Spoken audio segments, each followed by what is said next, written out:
This is Marketing Uncomplicated. All right, everybody, and welcome back to the show. Today, I have Brandon Coleman Jr., who is a renowned advisor, author, entrepreneur, mentor, and speaker with over 5 decades of experience in brand alignment. And I can't wait to dig into all of that. Through his innovative approach, he empowers entrepreneurs and executives to unlock hidden potential by aligning their brands to achieve quantum growth. And I'm interested to understand the quantum growth part. So we'll talk a lot more about that as well. As the founder of the Brand On movement, Brandon leverages his deep insights and experience from thousands of brand consulting projects to help businesses overcome inefficiencies, enhance customer connections, and inspire transformative success. His mission is clear: guide leaders in harnessing the power of brand alignment to maximize opportunities and drive substantial growth. Hi there. Thanks and welcome to the show. Hey, good morning. And thank you. Happy to be here. It's going to be an exciting time because you're wonderful at what you do and you've got quite a track record yourself. Likewise, and thanks, Brandon. So why don't we start off a little bit about, let's really dive into that moment, that spark that was, I need to fill this need and this gap in the market. And so this is where the whole Brand On concept started. And let's talk a little bit about where it was and how it has evolved into today. As far as the concept of Brand On, it's funny, it goes way back. And when first day I walked into a marketing classroom in college, and you got to realize that's back in the 70s. I had an old professor in marketing look at me and go, "Brandon Coleman." And I said, "Yes, sir." He goes, "Brand on, have a seat." And that was it. And the word brand in the 70s wasn't a big deal. It was used on Madison Avenue. It was used a little bit in Chicago and some of the big houses, talking about products on shelves. And that was it. It was not a thing to study back then. It wasn't in the textbooks. And didn't become that way until late 90s, early 2000. So I never thought of Brand On for many years. And that guy ended up becoming a mentor and a dear friend, and blessed to end up giving the eulogy for his family at his funeral when he was 95 years old. Great man, a lot of great stories there. But the important thing, as I ran my career and ran a brand strategy consulting firm and ad agency and sold it at the age of 43. I had started it when I was 24. Sold it when I was 43, 44, and then have done private consulting since that time with brands around the country and leaders. There are a lot of stories. There are thousands of projects and hundreds of leaders I've worked with, and lots of mistakes and lots of great successes. And we were very, very blessed. It was a home run. It was a grand slam. So when I look back though, and then my life gets later on down the road, you go, well, okay, what am I going to do? Just die with all that knowledge? How do I share that with others? And so first thing I did was I finally decided after 50 years to write a book titled Brand On. Move it a little bit. A little bit. Can you see it? I don't know. Okay. Yep. Brand On. Got it. Good. Cool. Hidden power. Yeah. The hidden power of brand alignment. So Brand On comes out in 2025 and really soon. And we're really excited about it. And what it is, it encapsulates 50 years of wisdom in one really short, hard-hitting, and fun-to-read book. I didn't want it to be academic. I didn't want it to be a preaching book. I didn't want it to be 400 pages. It is a coast-to-coast read. Buy it in the airport at LA, and you're done in New York. Yeah. But a lot of good short stories about clients and success stories that grew brands and grew companies, but all around alignment. This isn't about marketing tactics and specific strategies and tools and media to use and analysis. It is about alignment because it is the number one thing most people miss. Yeah. And I want you to clarify the definition of what you mean by alignment as it is associated with brand. Absolutely. Absolutely. It's my definition of alignment is where perception meets reality throughout the entire customer journey. Mm-hmm. Where perception meets reality throughout the entire customer journey. Period. Yes. And that encapsulates a lot. It encapsulates culture. It encapsulates production. It encapsulates delivery. It encapsulates marketing and branding and graphics. But the human resource side of it is enormous. And the whole culture shift, everything must align with the brand. If you want a perfect brand, if you want to be brand on, if you want to be brand on acclaimed, if you want to be that 1 in a million business that just absolutely does it right, and benefits from that, then it requires all of those metrics in alignment. Yeah. I love that because, and for those of you that are listening, obviously the customer journey is how your target audience, finds you, has awareness about your product and your brand, and then goes through the journey in the decisive nature of figuring out if you are the right product or service for them. And then once they get to the purchase flow, whether you're B2B or B2C, how do they then become evangelicals in terms of, supporting your business and kind of pushing your product and service forward? You couldn't put it any better. So what so many businesses miss is that they don't really understand all of those nuance points, and they take some of them for granted. And when does your customer first see you or have a perception about you? Yeah. And how many times, and then it's the whole psychology with the mass amount of, how should I say, noise that's out there that, we keep getting inundated with, what does it take for an individual, and how many times to see your brand before they actually decide, okay, I'm going to go visit the site, or I'm going to figure out what they do to see if it's what I need for, whether it is a product or service. Right. What's that tipping point, right? It's brand alignment's not a program. It's not an algorithm. It's not something you can plug in and forget. It's not something you can just hire a marketing director and forget. In fact, I have a blog that just came out today and a podcast that just came out today that is talking about the plethora of marketing experts that are out in the field now, and how there's so many of them, and so many of them are not experts, but because of their ability to snap a picture on the iPhone, use a little AI, and post marketing expert, they can find a silo and a niche and drive people to believing they can make a major difference in their marketing. And they might be able to make a difference in a piece of it, or a tool, or one application, but it's all these things coming together in harmony, which is brand alignment. Yeah.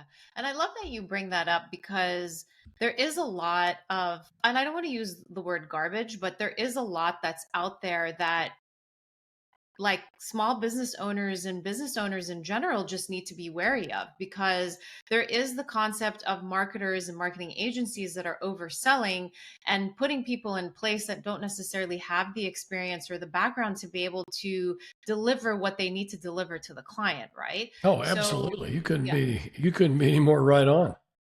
And it's expanding further because of the concept of, like, oh, if I just learn this AI platform, I can whip things into shape super easily. I can make X amount of money without doing anything for so long, and all that kind of stuff. And so it is the whole portion of AI is getting a little bit, I wouldn't say out of hand right now, but it is kind of creating this illusion of, a misconception of being able to deliver what, a client is expecting from, a marketer or marketer agency. Right. It's a very, very powerful tool. The most powerful tool to ever come along in the marketing world. It'll be a super tool to have in the war chest, and you won't be able to operate without it. But when it comes to brand alignment, you need to know how that affects it from so many different perspectives, whether it's choices of words, or whether it's a graphic, or whether it's information it's providing you. But still, like I write in the book, until AI designs its own products and its own services, and buys its own products and its own services through its own marketing, it's never going to control the customer journey. It's not going to control your interaction with a brand, and whether you decide to buy it or not, engage it or not, and stay with it or not, refer others to it or not. It's going to be a super help, but you have to know how to align that with your brand. And, if you're using prompt engineers, they're amazing at doing that, to make that AI and fit with your tonality and the things you like to say and do and how you like to treat customers. But still, you have to take all those operating nuances that go inside that experience that the customer, from their perspective, to make sure you're connecting with them. Yeah. For the purpose of this call, and not because I don't want to give away the book, because I'm even intrigued and I can't wait to get my hands on it. But with 5 decades, which is no joke in terms of seeing what you've seen across the marketing ecosphere, from back in the days to how it has crazily evolved over time and how quickly it is moving. What is one major takeaway from the book? And what is the most significant change that you have seen as it relates to branding and what you deliver to clients from Brand On, that you have seen throughout the duration of working through this? Well, that's a good twofold question. And which one would you like to take first? The biggest takeaway from the book? Yes. The biggest takeaway from the book is the hidden power of brand alignment, not just as a tagline for the book, but the real truth is that so many businesses, and through my years, let me state that most companies that were coming to me were not coming because they were failing. I had that on occasion. Certainly, all of us as ad agencies or marketing people or brand strategy consultants do. Most people didn't come to us failing. Most people came to us and they were doing good, but they just knew they were missing something. And they said, "Where's the magic? I may be hitting at 60 or 70 or 80%, and I'm making good money, but what does 100% look like?"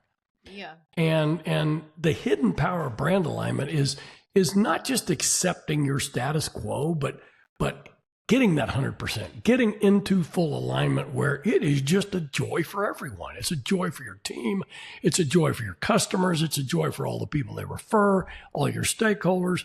And when operating a business truly becomes joyful, it is amazing what it does to the numbers. Oh yeah. Absolutely amazing. Because if there is that alignment from an internal perspective, you will see it in what is developed and produced from an external perspective. You will. And it's very natural. And some people will listen to it and the pragmatics, like a financial guy, well, I don't know, I can't see it. Well, you're right, you can't, but you can feel it. And if you are you might not be able to feel it from that CFO role until you see the numbers come in, because that's not how God made you. God made you to do those numbers. I sure can't do them.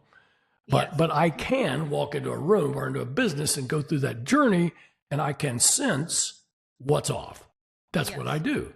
But once you get that brand in alignment, all of a sudden, everybody sees it. Everybody feels it. And what it does to the numbers, I don't care whether you're selling $1 million consulting gigs or, $2 cups of coffee. It works. It all makes sense. It's when something doesn't make common sense that your brand pops. It stops working to 100%. Mm-hmm. You can't. I'm sorry, I lost. I got a timeout. Can are you recording this? We're not live, right? I can delete. I apologize. I got a bad chest cold yesterday. That's totally good. Let me get a little water here. My bad. Okay. Absolutely. I was so busy trying to fight off that cough that I forgot what I was saying. All right. Take it back where you want it, girl, and I'll try to do a better job of following. Yes. So we were talking about the main key takeaway of the book in terms of the alignments, because what I asked you was, you do really see a difference when you have that alignment internally and when it's pushed externally. Correct. It is. It makes all the difference in the world. There were times we would tell clients this in a boardroom. We'd sit down and do some of their analysis work for whether it was a month or however long, getting all the research in play, and great alignment requires truth more than anything else. It requires 100% truth. And many times you might be working with a family business and they might have 6 board members and they're not going to all agree. And yet there's this hidden elephant that nobody wants to talk about, whatever it is. I think we've experienced about all of them that one could see, from someone having drug problems in the leadership team all the way to affairs to all the way to someone having a hidden reason they want a different product up front than another. The number of things that can jolt companies underneath the current that aren't put up on the table when a consulting group walks in are staggering. But if you do a good job of really getting to know that client And you as a client, if you're a small business leader out there, and you really open yourself up, then you're gonna be successful. But to do so, you have to be 100% truthful. Yeah, absolutely. That one piece of truth you keep from that guy or lady trying to lead your brand will kill it. There were times when I got thrown out of a conference room once because the guy didn't like what I said. I said, to do this, you've got to do that. And he didn't like that. He didn't want that. That wasn't in his plans. I said, well, sir, that is where the issues of this organization are that are holding everybody back from being brand on, from holding everybody back from singing out the same hymnal. And he literally said, you know what? We don't need you guys. Thanks for all your work. We'll pay you. Appreciate it. You're done. Wow. We walked out. That only happened one time in my entire career. Yeah. And 5 years later, I'm at a gas station and this guy pulls up next to me in his car and gets out. And I thought, well, this is going to be interesting. And he's putting his gas in his car and he looks over at me and goes, wow, Brandon Coleman. And I thought, oh boy, is he going to pull a gun out or what? He said, can I talk to you? I said, sure. How you been? He said, well, we've been great. It took me about a year from the day I asked you to leave that meeting. And I figured out what you were saying was right. And we got together. We all shared the stories. We worked through the difficulties and our company absolutely took off. And he said, I've wanted to call you for a long time, but I've never had the courage. Wow. So if he would have had the courage on that day to own truth, he would have gotten a lot better, a lot quicker. But great brand alignment takes truth. It takes honest truth. I love that. Great brand alignment takes truth. That's super powerful because to your point, it takes a strong leader to recognize that there needs to be a shift and it's letting go, right? And a lot of the times because they're so connected and so in the weeds of it that it's hard to let go.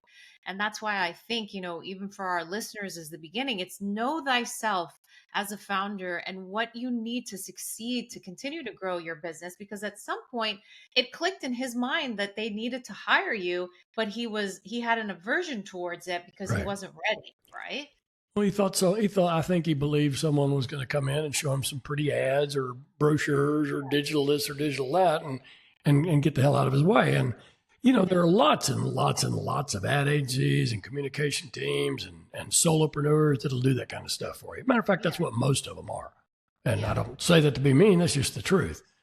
Yeah. Very, very few strategic leaders out there that can totally grasp brand in and as of itself and see the entire big picture all at once. Situational awareness is key to that. And everybody doesn't have situational awareness. And it's not, brand alignment is not necessarily something that's teachable all the time. I think you can teach the engineering of it. You can teach some of the finer points of it, but you can't teach the common sense of it. Because if I was, brand alignment, true brand alignment for a brand, for an organization, it's art, it's science, and it's common sense. And someone asked me the other day on my show, they said, hey, if you could only have one of those three tools, art, science, or common sense, what tool would you want when you look back over all the brands you've created or reinvigorated or whatever? And I said, I'd take common sense every single time. Yeah. Every single time. Yeah. That's incredible. I love that. Right. Well, without giving away too much of, your secret sauce, but let's really dive into the foundational principles of brand alignment that every company, no matter the size, should really focus on, because I think that there is a conception of understanding, how to build the brand alignment, but then there's also the understanding of what piece of advice could we give people to start off right so that they're not backtracking like some of these companies. And to your point, you're not going in to save these companies. You're going to take them from where they are and exponentially push them into a better arena of growth, right? But if companies were to start off with these foundations, I'm sure that they would have a better jumping off board than if they didn't, correct? That's right. It's hard to do when you're in a startup situation. You're busy trying to raise money and get your signage out and open the store or get online, get your website developed, get your apps built. There's so many things you're trying to do, hire key people, that making sure that's all done in alignment is usually not at the top of the list. Yeah. And usually someone hasn't necessarily created that brand in their mind of what that vision and picture is. However, what we've learned is that when working with the smaller businesses, and our company rarely did that, the smaller businesses back in the day, they couldn't afford us. And just like you can't afford the big agencies now if you're a small company. And that's unfortunate because most of the talent lies there. It lies at the top of those firms, not at the bottom of them. It lies at the top. There are some great entrepreneurial firms that have sprung off from there, but you go to those people and wow, did I just lose a train of thought here? Oh, dang. There's so many things I want to tell you. I try to get out too much at once, and I just that's okay. To the top, you said we were talking about there's the talent is at the top, and it's unfortunate because of small businesses. I guess what you maybe were trying to say was like, how do we extract that talent to kind of support that? I think that's a great point. To support that talent, to find the right talent to help our brand on the front end. It requires, if you can't afford that big firm that aligns with your size and budget, then you're out trying to find that solopreneur, that one offer, and that's what creates so much of a challenge these days. Is in what is in literally in tomorrow's podcast that released is all these people have gone off into silos. And a lot of the younger generation, they care about their silo and they care about their work. But when that box is checked, they're done. They want to go home. It's over. Box is checked. I did my silo. And you have all these specialists in things I can't even pronounce. And I mean, I've got great respect for all these people that have gone off and learned how to make millions of dollars on an iPhone and how to build little businesses. But here's the problem with it. I love the entrepreneur spirit. I love the free enterprise system. There's nothing better. However, it is really killing the marketing world because anyone can go out and call themselves an expert. Yes. And that's the worst word in the world now. X is former and spurts a drip under pressure. It doesn't even have any meaning anymore. I went across a band of these people trying to search them out online, and people call themselves experts. They've been out of college for a year and they've done like one or no branding projects, but they do know their little piece in their little silo. Here's the challenge. Brand alignment is not about those things. Those things are tactics. Those are tools. Those are tactics and tools. And there's a gabillion tactics and tool people out there online that you can hire a solopreneur. You can hire them through the systems that bring all the graphic artists and bring all the tech people together, and they can do everything from SEO to email to whatever. They can all do that. And all these people, most of these people are good at their one little thing. What you must understand as a business owner is it's not these one little things. It's all these things coming together for that one thing that is that one mind space that you're going to fill in a prospective customers or clients or patients, if you're in the medical business. That one thing you're going to fill in their mind, that mind space, what are you going to fill it with? A customer only gives you one. You get one mind space to fill. That's it. They're not going to give you two or three. If I tell you FedEx, if I ask you about FedEx, you're going to think what?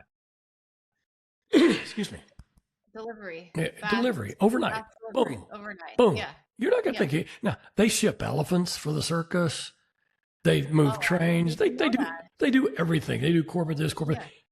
That's not what they're known for. They're known for overnight. FedEx, overnight. Got it. They created it. Boom. Period. Yeah. That's it. And in my book, I've got their list. I could pull the list out, but like Wranglers jeans. Yeah. Wranglers got all kind of clothing and attire they make for people. Some really cool stuff. But they're known for jeans. Yeah. Period. You get one mind space. So a lot of these going back to what you said, a lot of these small business owners, before they create they take their craft, they're really good at it, they got a great idea.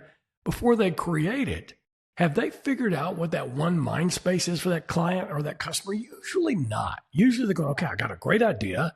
I'm going to sell food in a bowl. And so here we go. and they go off and they do all those things. But what is that one mind space? Now, if you can create that before you get started, then you have a serious competitive advantage. If you were so wise and so intuitive that you literally nail it first time out of the chute, then you can hire that solopreneur, that one-off person, because you know they're in alignment with you and what they're trying to get accomplished.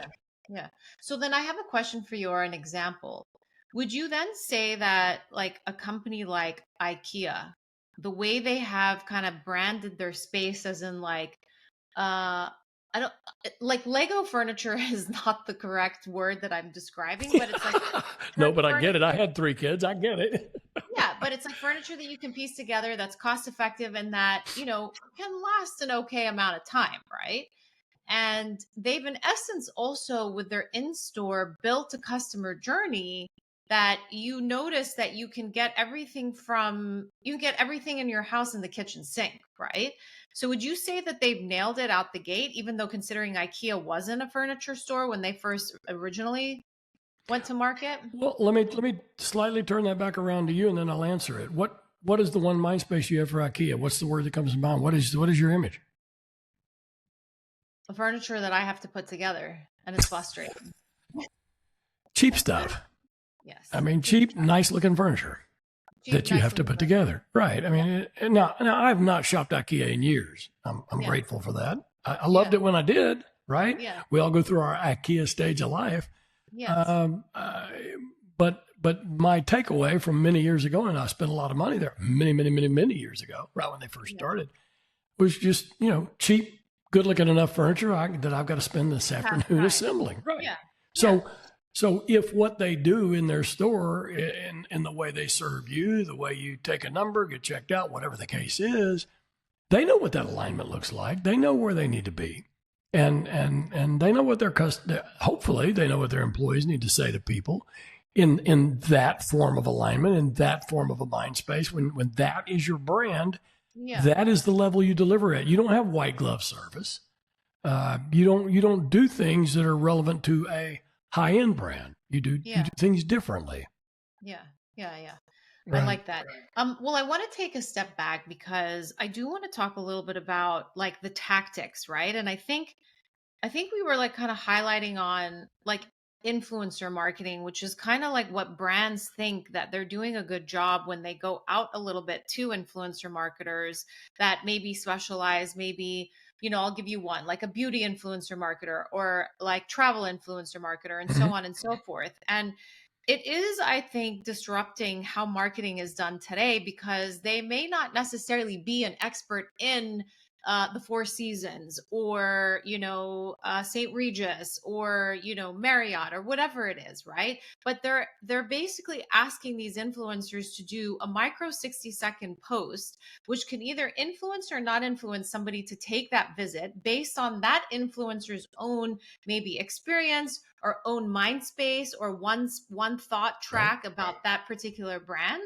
But I think that like this has before AI came into market, because AI has been there forever, but it just exponentially has been exploding. Right. But I think that was causing a little bit of a ruckus because people were all like, oh my gosh, like, influencer marketing is the next thing. I have to, pay X amount of money to get a 60-second slot that may or may not translate into sales and so on and so forth. But I really want to hear your take on that because as a fellow marketer myself, in working with some of these founders and, when that was like a big boom, it was quite a struggle because we were moving away from a little less of, what could have been much better, like growing your email list and, really focus on the traditional aspects of things that didn't cost $20,000 for a 60-second slot, but had more of an impact because you were growing and retaining what you owned in your own land versus somebody just throwing something out there on social media. You summarized it pretty good. I don't know what I say to that. I mean, you put it very well. I couldn't agree with you anymore. It is disruptive, and sometimes disruptive is good. Yes. Sometimes disruptive is good, really good. Sometimes it's really powerful. Sometimes it can destroy a brand. Yes. So somewhere you have to have, you name bigger type corporate clients, and those kind of clients that, the Marriotts and those people of the world, Boy, and I have a Marriott story. Boy, would I love to tell that and put it on the air. Oh, Yeah. oh, and better than that, it was their. Of course, they own like every hotel in the world now almost. It Every was the hotel. Ritz. They're Yeah. amazing. We don't ever do wrong brand. They destroyed one of our vacations, destroyed a 5-day deal, and it was amazing because we were there 5 days, and the first 4.5, call them almost 5, were literally flawless. And I didn't mind that it cost whatever, $6,000 a night, whatever stupid money we spent. Yeah. Everything was amazing, and it absolutely blew up on checkout. And that's the point.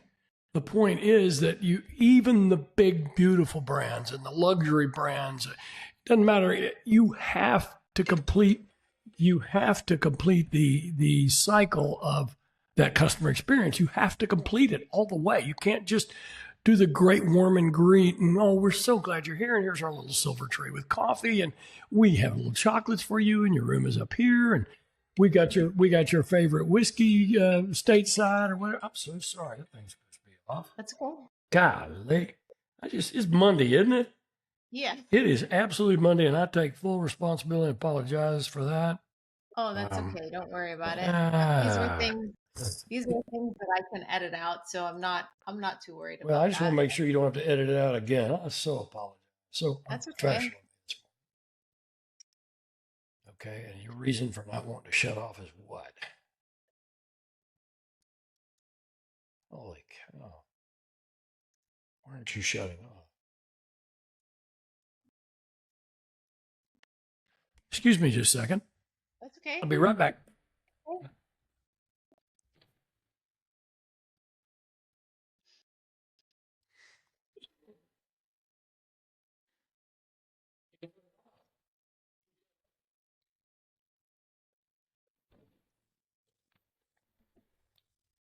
It's gone now. I apologize so much. Okay. No, don't worry. You have to we're starting on completing that cycle.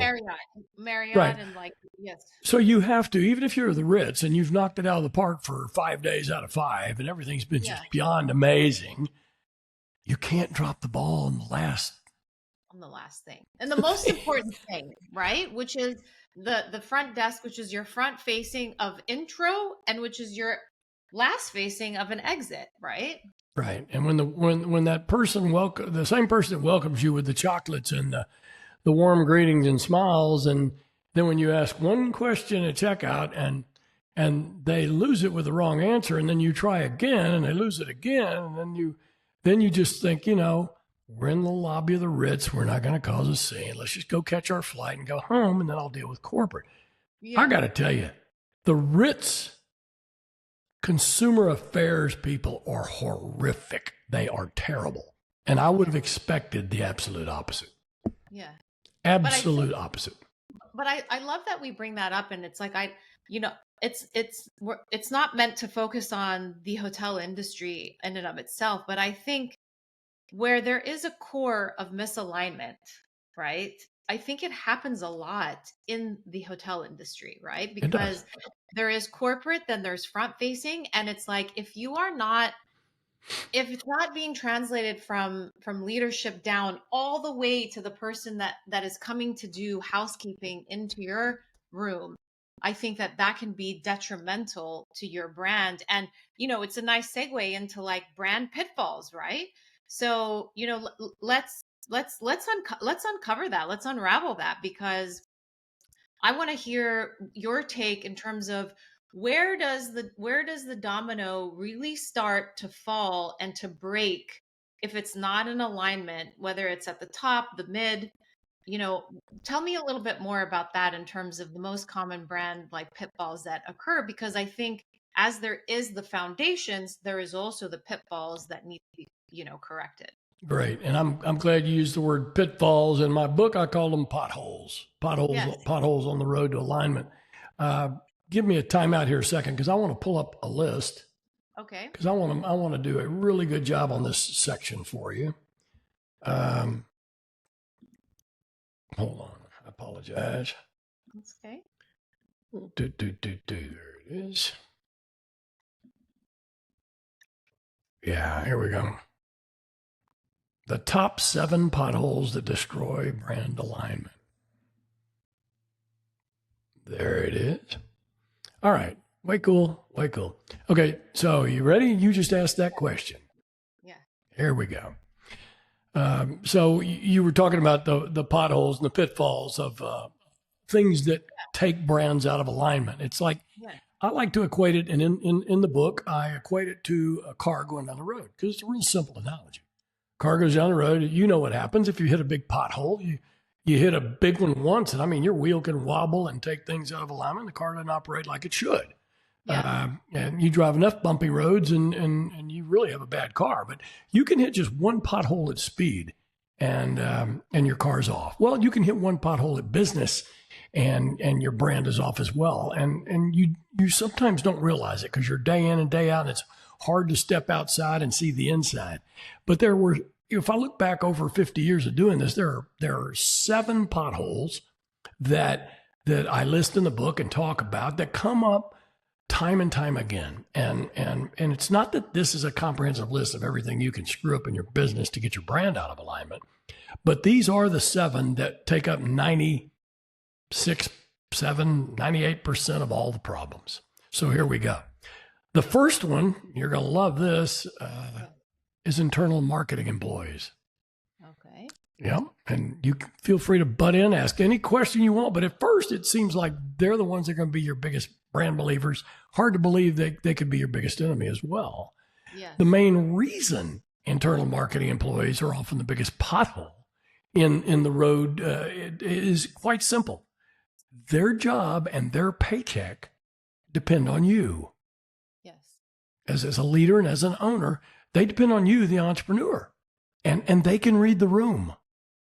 They can read your likes and your dislikes and your favoritisms, and they kind of know Mr. CEO doesn't really like billboards, so don't put me on a billboard. When billboard may well be your best strategy. They will know. They know the things you like and don't like, so they grasp your propensity to select one strategy over another, and at the end of the day, you're the boss. So that becomes a real problem. These team members they're also driven by a sense of natural pride, which we all have in developing a cool new ad or a new link or a post, whatever we want to put up. It's really cool. That's our idea. We did it. Wow, it looks good. Look what I did. It drove a little traffic. And so there's a lot of pride of authorship in there as well. But in trying to stick to the topic, internal marketing employees can be an absolute disaster for a firm. In many instances, they have a sheer lack of relevant experience. They got hired from somebody that was in that business. Now they're in this business. I had one publisher go, "Hey, we got a new marketing person. You're going to love her. She's from the construction business." I went, "No." Yeah. She doesn't have a clue about publishing. Doesn't mean they don't know. Doesn't mean they're not capable. Doesn't mean they're not good people. But do internal marketing people that you hire as an entrepreneur, whether you have a team of 1 or whether you have a team of 10, are they really experienced in the arenas you want them to be experienced in? Yeah. Are they strategic business thinkers as well? And if they're not, who's supplying that leadership? Yeah. But it is the most, if you ask me, the single most pothole that we had to unearth over years and years and years of doing this, it is problems with the internal team. Number 1 by far and away. So I want to challenge that. Please do. I want to challenge the aspect of coming from different industries, right? So you mentioned somebody coming in from construction, going into like publishing, right? So I think then because I know that, as a marketer, when I was looking for jobs, getting hired into the pharma industry and the hotel industry were and the fashion industry were 2 of the hardest, that wanted you to have a background in those industries before they even looked at your resume. Hard to get if you don't have one, isn't it? Exactly, right? And absolutely. So, but then there is the concept, which I believe in, that marketing, not brand, marketing is templatized, but the one differentiator is your target audience. So I think a marketer can jump from industry to industry if they understand how to get into the mindset of that target audience's industry, because then it's really understanding their needs, their wants, their desires, to then map out the marketing based on that. Would you agree with that? Oh, absolutely. And I think I go back to, I had the word relevant in there. That to me would make them relevant. Yes. Knowing that audience, I absolutely agree with you. I'm glad you pointed it out. I don't want it to be unclear. That makes them relevant. They know that audience. Totally. That makes them relevant. It's just that too many times we get into companies where we see the alignment of the person's not right. And if that's off, or if they're working for their own personal purposes and pride in what they're trying to get, or if they're trying to play to you as an owner, it just complicates things. It's the number one thing we see as the problem. Another one is it's a natural outflow to the internal, and that's the external marketing vendors. I mean, I'll give you a quick example. We created a total rebrand, total launch, total ad campaign, TV, blah, blah, blah, everything.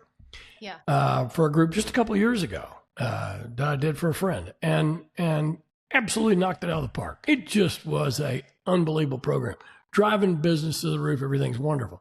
Well, just a month or two in, a radio salesman comes by to sell them more radio. Okay, because our firm, the consultant, was no longer representing him. I had completed my job of a couple of years and I was done. So here come the vendors, and they were no longer coming through me. They're going direct to the client. So, it's easy for me to cry BS, right? But when that guy goes to the marketing people of the client and says, "Hey, wow, you're really doing well on radio. I want you to do X, Y, and Z." And they go, "Oh, okay, man, that's great." And then they go, "What do you want us to do first?" He goes, "Well, you need to change your spot." Well, they said, "Well, it was only run like 3 weeks." And I told them the spot that was running the way we had created like 6 different spots to change all the time, we're fine for 3 months. Don't touch them. At least 3 months. And one of the biggest mistakes people make in the advertising world is pulling campaigns too quickly. Thank you. And that's because internal people get tired of them because they've been working on them, and the owner gets tired because they've been seeing them. And those are about the times when it just starts working well in the marketplace. So anyway, they convinced my client to go cut a new spot. The spot was totally off, totally out of brand, and pulled the spots that were working, and it was just like a day. And owner called me and said, "I think we've made a mistake." I said, "You made a huge mistake." But that external marketing vendor got to him. That's my point. It doesn't matter what you're selling. Again, I don't blame the external marketing vendor. They're doing what they think is best for radio. They're not strategic brand people to get the whole overarching picture, nor do they know the client as well as one. Love that. I love that. Right? I love that you said that. So it's not that they're trying to do a bad thing. They're just not seeing the entire picture, but they are making sure their sales go up, because that's why he's there, is to make sure he sells more that month. And I love that you bring that up, because this happens a lot with digital agencies, right? Because oh my gosh. Don't get me started there, girl. Woo. Yes, totally. Yeah, right. Big time. Then the digital agency, they don't care what your creative looks like, what your message is, what your call to action. They don't focus.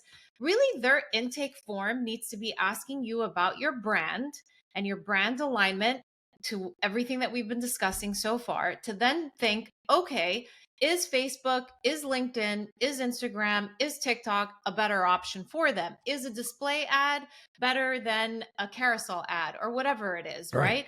And it's just like, they just basically show you a laundry list or a Chinese menu list, for lack of a better term. And ask you to pick. And they ask you to pick when you have no understanding of what to do. And this is unfortunate, because it goes back to digital agencies who don't understand clients are setting themselves up to fail for not working and having a long-term client, but working with a client that is going to explode because it's not working. And then they're going to move on because they're not asking the right questions. And it's basically like going to a supermarket and picking out, a certain type of apple versus another, and then hoping for the best. Right. Oh, Sasha, you couldn't have put any better. I fired not one, not two, 3 digital agencies over the course of getting Brandon ready to launch. You were exactly right about how they are working and not working. And they have a menu list. And I equate it to like going to a really great restaurant that knows what they're super great at. Like I go to whatever for the fish this, because they're just amazing at it. That's my one mind space for them. Versus going to a Luby's or a cafeteria where you walk down the aisle and there's a million things and just pick whatever you want. Yes. It's a big difference. You know, I want them to be the chef. I want them to say, here's the ingredients that work best with your brand. Here's what we're going to do. Here's why we're going to do it. Not, well, do you want to buy this LinkedIn, or do you want to buy Instagram, or do you want to buy TikTok, or do you want to buy that, or do you want to buy that? Yeah. And we charge this for this many hours of that, and 3 for this, 3 or 4 of that, and 6 of that. You can't buy that kind of expertise by the pound. That doesn't work well. Yes. Yes, totally. Wow. I mean, So it will get back to, I know you want to get back to the problems, and I know some of your listeners may be mad that I blame the biggest problem on internal marketing employees, and I could stand behind that. I can also tell you that a close second are external marketing vendors, but when everyone else in the crowd will cheer is when I say a close third, and you could lump them all together, are the owners.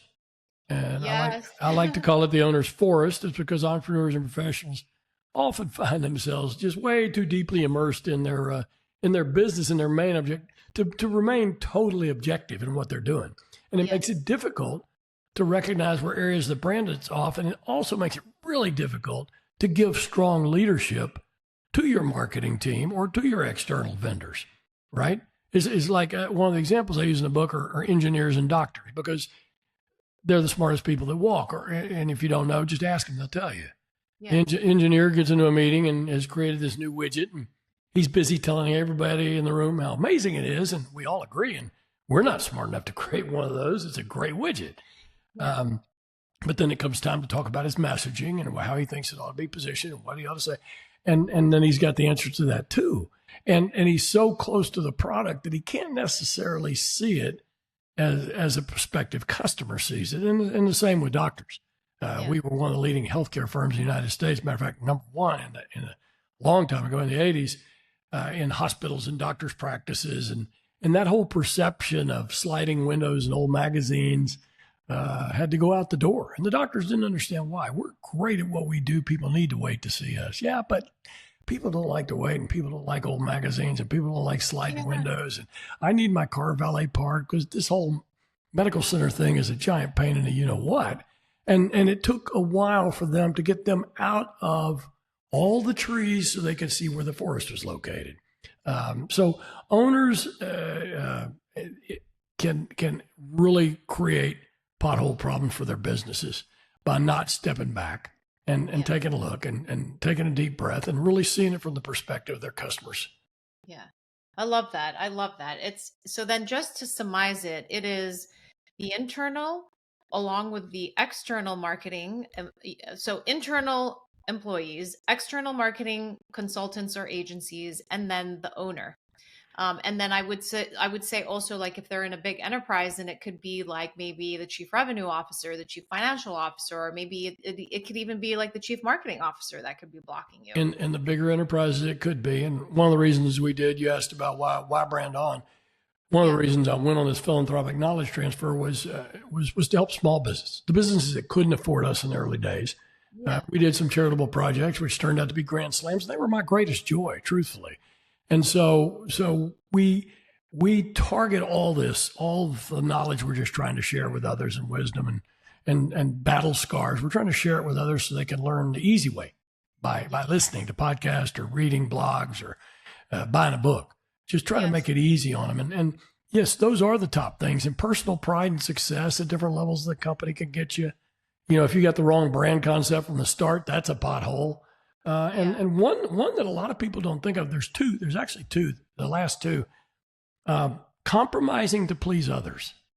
And a lot of times in small businesses, we as entrepreneurs get involved in that, whether it's a wife or a spouse or a friend or a business partner, or you have a couple select customers early on. It's really hard to make sure you're staying true to your own alignment and you're not compromising that brand to please other people. Because when you do that, it changes. And that turns me on to the last one, which is the biggest pothole that sneaks up on entrepreneurs is unintentional morphing.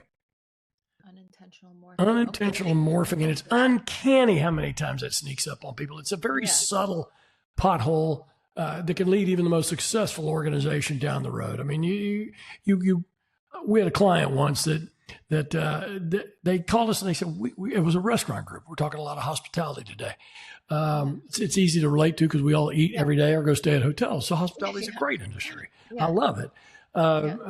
But their restaurant had morphed. I'm not going to get you all the details, but they had morphed and they couldn't even see it. And I go, well, why do you have all these things? Your menu's got 200 items and you've got a salad bar that's as big as a train. And I mean, you just got too much. You're not known for anything. You're trying to be everything to everybody. And that's the worst strategy in the world.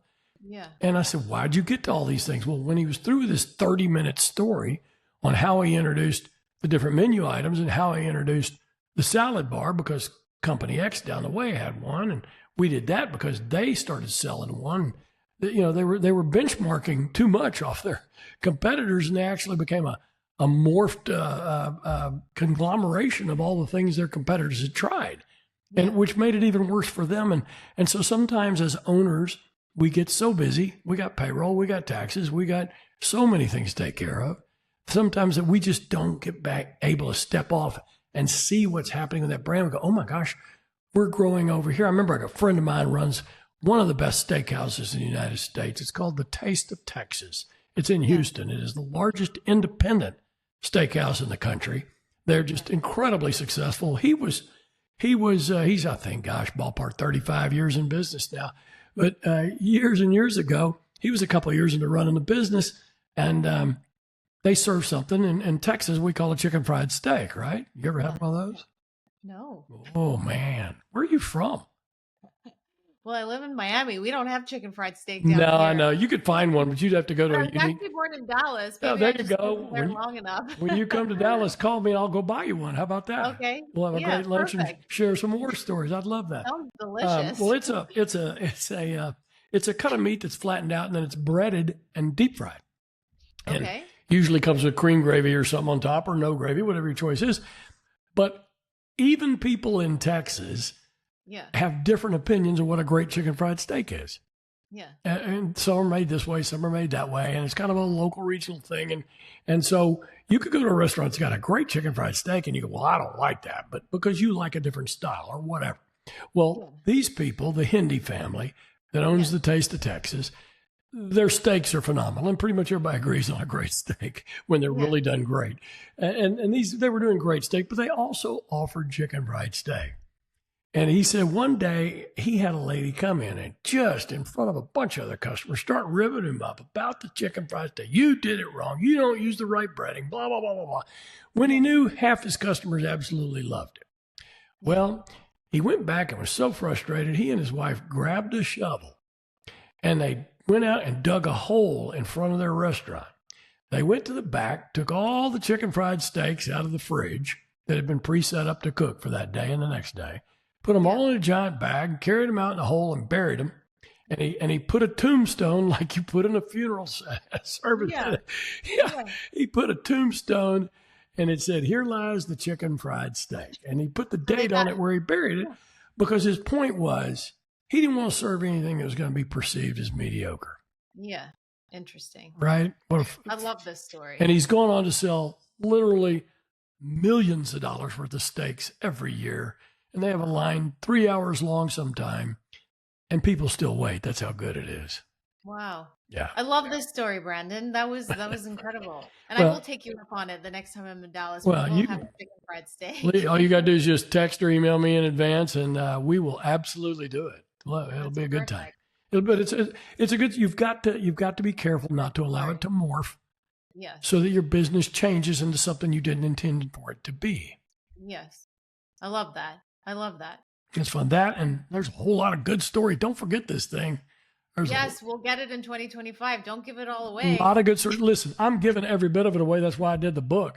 You don't make money writing books unless you're a super celebrity or athlete. You don't make money on books. I know, but we want to tease it out on the podcast. Well, we got lots of those, and we're happy to tease it with you in any way you want to, and got lots of great stories in there. That's part of the fun is the reality that a small entrepreneur or business leader can take and go, hey, this is something I can use today. I can put it it to work now. And that's the feedback we've gotten from the 50 early readers we shared it with has been phenomenal. They've put it up for sale early on Amazon, and they can't review on there till the book's actually available. But we're pretty excited about things people say they're going to say. So we'll see what happens. I love that. So an interesting point and a good pivot is really jumping into the transformation of the induction of AI into branding and influencing marketing. How do you see that future evolving as it relates to the brand alignment and the continuation of it? Truthfully, you're going to have to ask somebody a lot smarter than me that question, because I would have to know exactly where AI is going to play out to be able to answer that. Yeah. The thing that I'm counseling friends and business owners in, or college boards, whatever that I'm serving on, is to just make sure wherever AI is touching your sphere, make sure it is in alignment with what you claim your brand to be. And if AI creates something that's new, you have to evaluate if that is something that is going to be part of your brand or not. One of the challenges right now, as of today, as of in this year, that I see with AI, writing a lot, so many people in marketing are using it to write copy. Yes. And all the copy sounds the same. Yes. And a lot of it is the same. I actually hired one of these digital marketing firms you mentioned to write blogs for me, because I knew, you're like, come on, idiot, can't you write your own? Well, of course I can, but I didn't want to. I knew I wanted to see the forest for the trees. I knew I wanted to practice what I preach, step away from the business, all the things I know, and say, challenge me, make me better, write something new. And then I'll edit it, sure, but you come across. Well, the stuff they sent me was pure crap. It was all ChatGPT. And I'm not talking about 1 and 2 times, I'm talking about 3, 4, and 5 times. I finally just said, stop, time out, stop, don't write anymore, and tell your AI, thank you very much. Because I've got AI, so I was checking it out. I'm going like, okay, that's almost word for word. Yeah. Sentence for sentence. So everything is starting to sound the same. So you have to be masterful enough to know how to curb it. You have to know how to teach AI, and then you need to know how to tell it when to shut up. Yes. Right? Exactly. Right. It is like some people are saying, like, don't be afraid of, what's to come, but learn how to utilize the tools to better yourself, whether it is, speeding up a process or, helping with automation, but not to take over. Because the reason why I go back to this is your book will always be a foundation. I don't care if we're doing marketing on the moon, but the foundation lies, with the ground, the base of it all. And then everything else is a tactic, a supplemental tool, just to help evolve it to something better, potentially. But to your point, because it's so new, we need to be able to teach it how to make it not sound like everything else. Well, I wish I would have hired you to write all my stuff from the front end. You're really good. Brand alignment is timeless, not because Brandon Coleman did it for 50 years, but brand alignment is timeless. It's like nothing, it doesn't change. The tools change, the tactics change, the media changes, the responses change, the audience change. Brand alignment doesn't change. And you're very right. It will stay around a long time. And I even put in there, none of this book was written by AI. And when I started it, and in fact, it may well be the last marketing book written by a real marketing guru. Because now that AI is advancing, even in the last 6 months, I've tested it. I've gone in and said, okay, here's a concept for a new book I'm writing. And I am writing another book that will come out within a year after this one. And I started putting my concepts in. I'm going, oh my God. Yeah. And it can like take my year and a half long worth of writing and knock it down into literally a couple of days. And then I'm editing. And that's just, and then I catch myself going, that's not genuine. That's not what I feel. And so I'm going to start out with my own outline and start out with my own words and get into it. And then I'll check it. I'll run it over there and say, what do you say? And maybe I'll get an idea or two. But exactly. I think one of the wisest things you said is absolutely don't be afraid of it. Yeah. Don't be old school and go, I don't want no AI in here. Ridiculous. It is so powerful. And when I look over all the clients we've served, so much of the front end of what we did, and brands literally are won and lost in the front end. Yeah. When we would get an account, sometimes in that first meeting, before we did all the research, before we did everything, something went off and we knew where to go with it. We knew where to go. So the brands are won and lost really, really early. And then all the rest is research and documentation and putting together decks. And guess what? AI can do that stuff instantly. Yeah. And I was talking to my former right arm the other day, a guy who runs a firm out of Houston. He's a great man. Great man, runs a company called Next Level Thinking. And Eric, I was talking to him. I said, do you realize projects that used to take us 4 months, we could now do in 3 weeks? Well, yeah. Or 4. You could do 4 days if you had enough, if you they were your only client. Yeah, absolutely. Yeah. Absolutely. And it's true. But here's the key. That's not where the brilliance exists. Yeah. It's why I never sold myself by the hour. You can't buy me by the hour, because my greatest ideas, the greatest campaigns I ever read, ever created, the best strategy I ever gave a client, the most money I ever made people was made in seconds, not in hours, not in days, not in months. It's made in seconds. Yeah. Now, AI is a great tool, great wisdom. Don't be afraid of it. Know where it works. Know where it doesn't. Well, I love that, Brandon. So just to take a step back, we talked about the pillars of the brand foundation pillars. We also talked about the pitfalls and the potholes.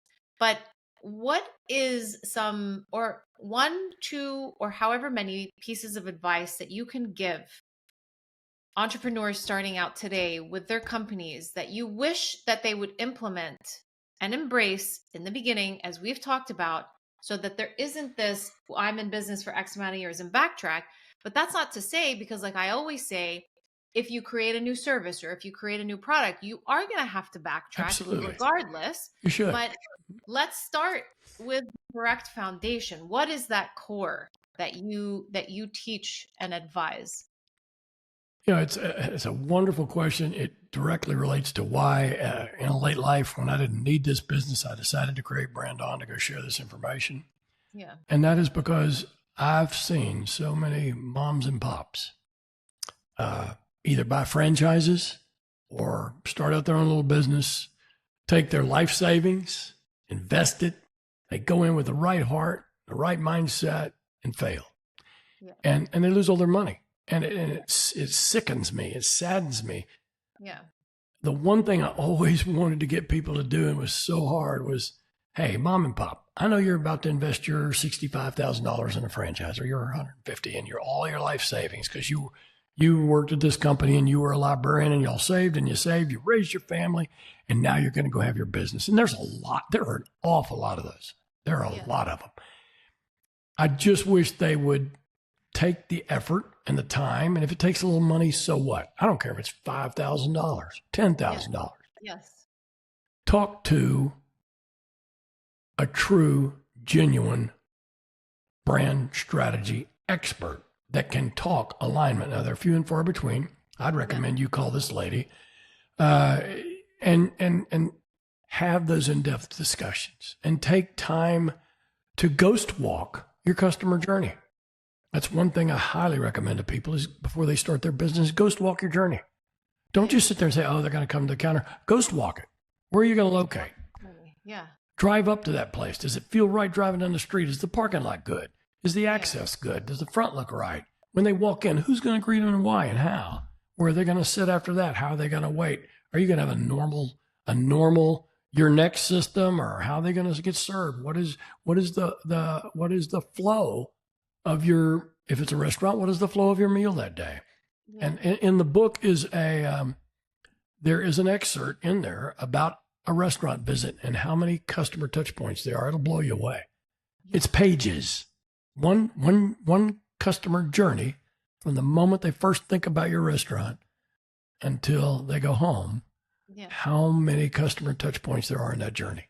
And so as a business creator, as an entrepreneur, you're going to go start that company, or even you currently own one and you're trying to reassess and reinvigorate.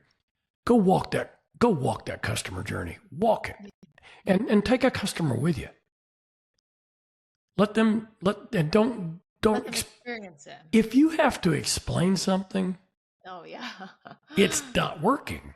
Yeah. If a customer walks your journey, if you're currently in business and you have a journey and you send some shoppers or some partners through there, some customers, and they go through that journey, don't ignore them when they say, well, I don't like the roles. The roles are too this. I mean, there are a lot of those people you got to ignore.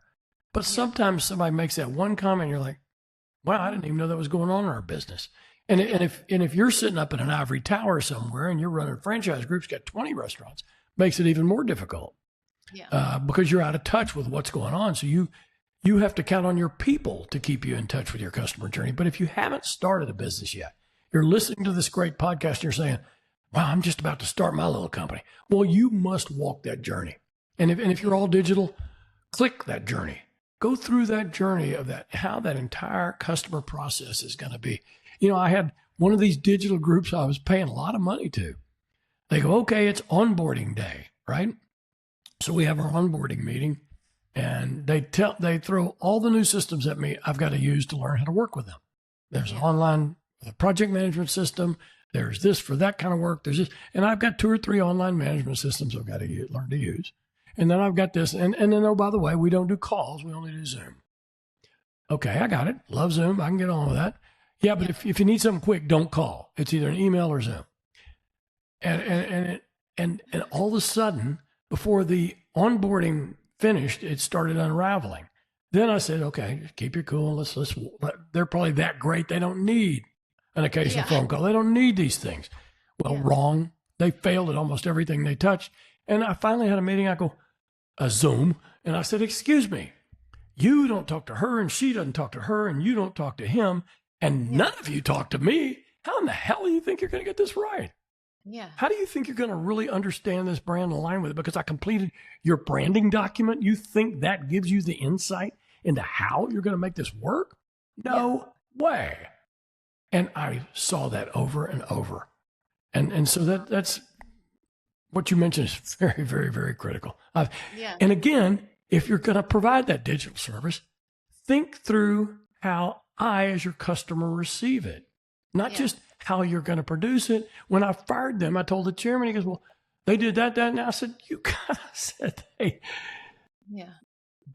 had no clue what each other was doing. I've got written proof of it and nobody's talking to me. And so we're out of sync. And once a client feels out of sync and feels uninformed, the very first time a client feels uninformed, if you're in the professional services business, the very first time a client feels uninformed, whether they're right or they're wrong, they're starting to move away.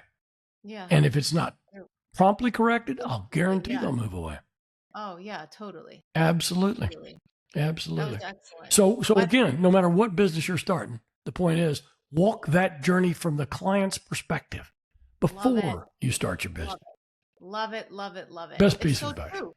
It's so true, because then we go back to the earlier thing that I was saying a little bit about product market fit is like they have this great idea, but have you really walked a mile in your customer's journey on every little piece? Because yes, you're seeing it from your lens of a great concept and an idea, but is it going to resonate the same way once you hit market? So I love that. Absolutely. And you know what the hardest part of what you're saying is that you entrepreneurs out there, you're about to be entrepreneurs.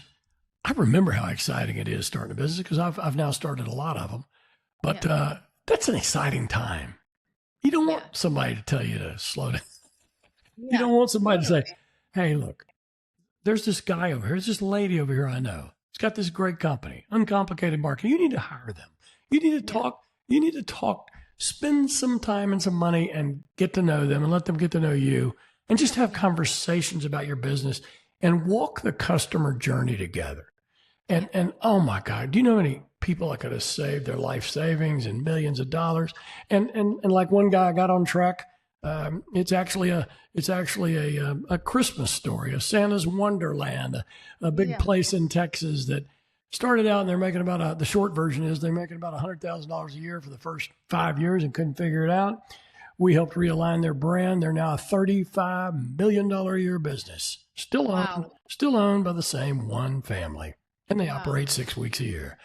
Wow. But they missed that one point. They were so excited about getting open. They opened and They did they did what they expected people wanted, but it wasn't what people wanted. But it was enough to keep a little bit of business flow going, but it wasn't blowing it out. They weren't becoming the big thing. Yeah. And so if you can just preempt things by hiring professionals but that's a whole nother story. That's a whole nother podcast that we touched on earlier.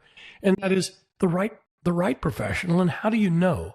And I will tell you this, and this is not to sell the book, but in my book, because this is a philanthropic knowledge transfer, in Brand On, if you buy it, there is QR code, and it will provide you on my website. It will download for you.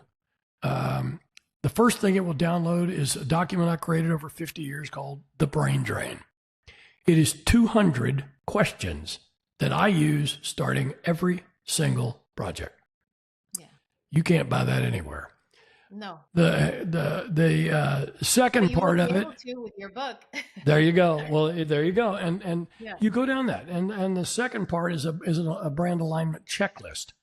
Yeah. And it's what you talk about. Where do you look? Where does a business person go? How do they know what to look for? How do they know? It's exhaustive, and it's got little boxes next to it. You take the walk yourself. It encourages you to take that customer walk yourself. I don't care what business you're in. I don't care if you run an architecture firm, a law firm, a consulting firm. I don't care if you're Deloitte. I don't care if you're mom and pop coffee shop. Yeah. Walk in your customer's shoes. I love this. And take the checklist with you and start generating conversation. Then after you've read the book and you've gone through those 2 free tools, call someone like this lady, call a professional in brand alignment or in strategy and say, look, I read this old goofball's book, and I got these 2 checklists, and I did all these things, and I'm confused, because those 2 things will help a professional get you aligned really, really quickly. Yeah, completely agree. Brandon, this has been excellent. So juicy, so much information. We got to have a part 2. I'm excited. It would be my honor. And let's not do it on a Monday next time. When you and I have just moved. We got boxes everywhere. We don't have our studios, and it's Monday and we're just conglomerated, but it was still a hell of a show. It still was a hell of a show. I completely agree. Well, let the audience know, well, I know your book is coming out next year, but let us know. I will tag your website down below, but what is the website? It's www. Thanks. It's Brandon, Brandon Coleman, Colemanjr, Jr.com. Perfect. And you can order the book now. I just learned it is up on Amazon. You don't get it till January, but you can order it. The audiobook won't be around till January, but it's almost done. We're really excited about that. You can also go to the Brand On Show, which is my weekly podcast, which drops every Tuesday, and which I hope and pray you'll be a guest of mine, so we can continue some of these conversations. Yes, that'd be fun. You know what? I'd like to end with this, and you can cut it out if you want. But entrepreneurs that don't take advantage of something like your show here for free and listen to are fools. I don't want to invest in those people. I agree. That won't get cut out. All right, man. Y'all have a great one, and best wishes to all. Thank you so much. Thank you.